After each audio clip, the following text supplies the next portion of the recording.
Cambodia और Thailand के बीच में जो बकलोली चल रही है ना, it is clearly visible that कि it is a forced war.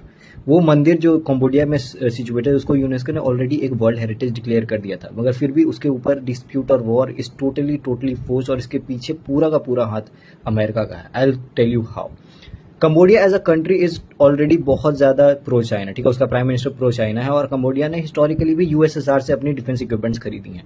Where as Thailand as a country has been a customer of America, ठीक है, वो अमेरिका से अपने डिफेंस इक्विपमेंट्स खरीदता है।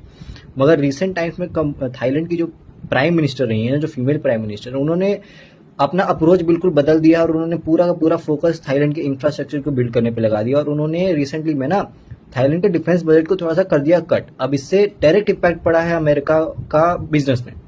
So what America did was कि अमेरिका ने वहां की सरकार ही गिरा दी। हाउ? रिसेंटली अमेरिका थाईलैंड का जो डिफेंस मिनिस्टर था ना, वो जाता है अमेरिका, और वहां जाके वो एक स्टेटमेंट देता है सेइंग दैट कि हम लोग अमेरिका से बहुत सारे डिफेंस इक्विपमेंट्स खरीदने वाले हैं, और इस बात की खबर किसी को नहीं होती है। और उस बात को कन्फ्रंट करने से पहले ही उन थाईलैंड की प्रेजेंट फीमेल प्राइम मिनिस्टर जो है उनकी और कंबोडिया की एक एक्स मिनिस्टर से रिलेटेड एक कॉल लीक हो जाता है, जहां यहाँ की prime minister, female prime minister, वहां के कंबोडिया के एक्स मिनिस्टर को अंकल कह रही होती है, और उसको इतना बड़ा फस बना दिया जाता है कि एक प्राइम मिनिस्टर को, थाईलैंड की प्राइम मिनिस्टर को कोर्ट तक घसीट लिया जाता है, and she is on the verse of resigning.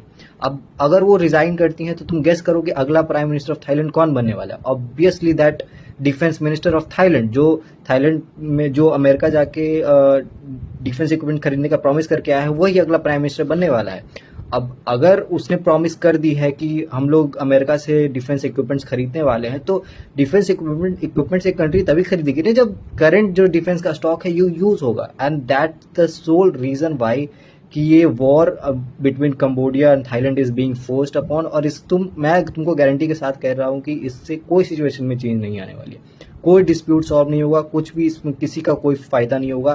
फायदा सिर्फ और सिर्फ एक कंट्री को होगा, एंड दैट इज अमेरिका, जो कि बिजनेस करेगी, फाइनेंशियल बेनिफिट लेगी और निकल जाएगी चुपचाप से, और लॉसेस सहेंगे दोनों देश, कंबोडिया और थाईलैंड दोनों, जिनमें infinite number of lives and casualties and infrastructure का डिमॉन्स्ट्रेशन जो होगा वो तो होगा ही।